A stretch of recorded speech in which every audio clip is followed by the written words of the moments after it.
on Texas Tech. Let's see which team can throw the ball more. Jason White, Heisman Trophy candidate, or B.J. Simmons, 83 yards from a single-season NCAA passing record. B.J. needs 11 to break the record.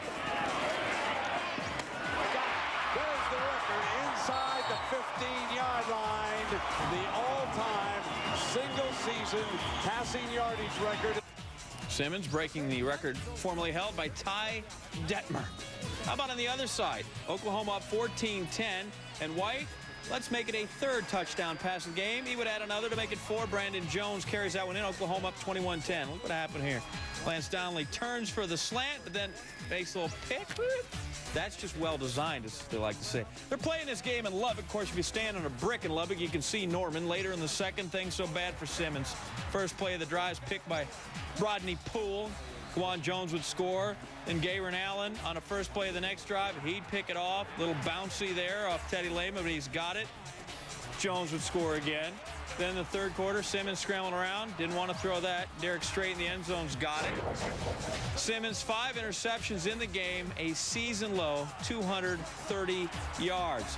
Off he goes from one end zone to another. Well, finally pushed out at the 3. That's a long way running not to get 6. Jones, in a go. 5 touchdowns for him. Oklahoma wins at 56.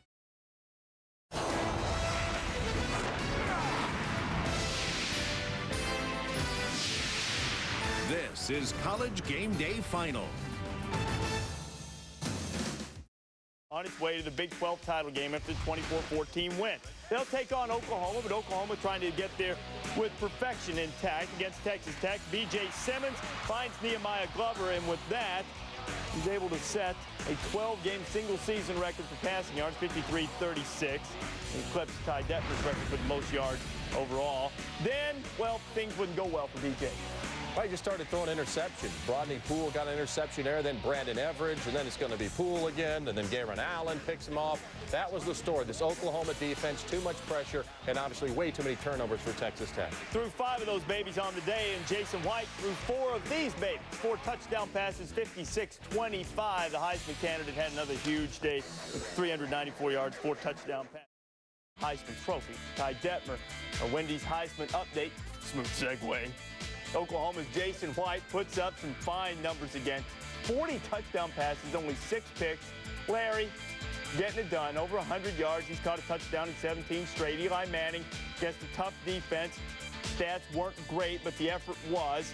Some other guys, Chris Perry might have improved his stock with a brilliant day against the nation's best rush defense.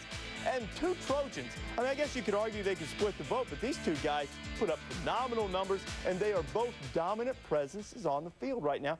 How do you stack up the Heisman candidate? Well, I think Larry Fitzgerald's #1 for me. I think he's the most outstanding player in college football. There's no doubt about it. It seems ho-hum every week, 100 yards and 2 touchdowns. And once again, 21 touchdowns on the year. But I have my other list here. I have Jason White, #2. I think he's a terrific player. The way he leads this football team. Matt Leinart. Yes, I have Matt Leinart, #3, Mark, ahead of Chris Perry.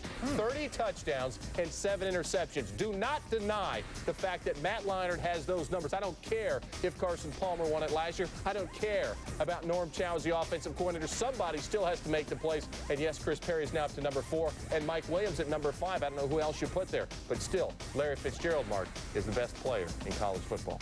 You know, I like your list. Thank you. I like those 5. I think those are 5 legitimate candidates. I think those 5 candidates should get there. But guess what? My list is a little different than yours. I got Mike Williams, #5. He makes the list this week. Eli Manning drops out. Matt Leinart goes up to #4. Jason White drops from 2 to 3. I'll tell you why in a minute.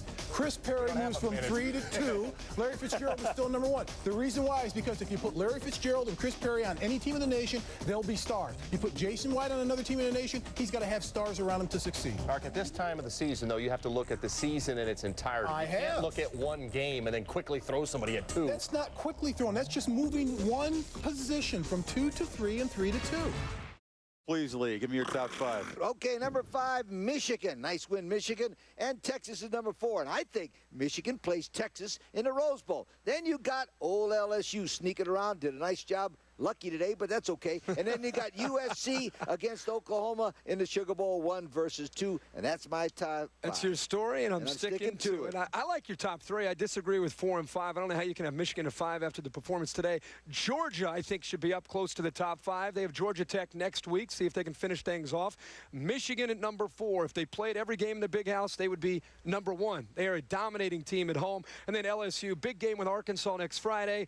And see if they can get through that. They got to get to the SEC championship game. And then USC at 2. And then, of course, Oklahoma at number 1.